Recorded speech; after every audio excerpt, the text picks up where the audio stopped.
The fast train, it's right now we are at the airport, and but this is not our train. See, it's one of the modernized, trains.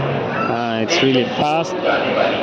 This is why it's called fast train, and even the ticket is quite expensive, or you can say I think it is not quite expensive. It is the most expensive, because here,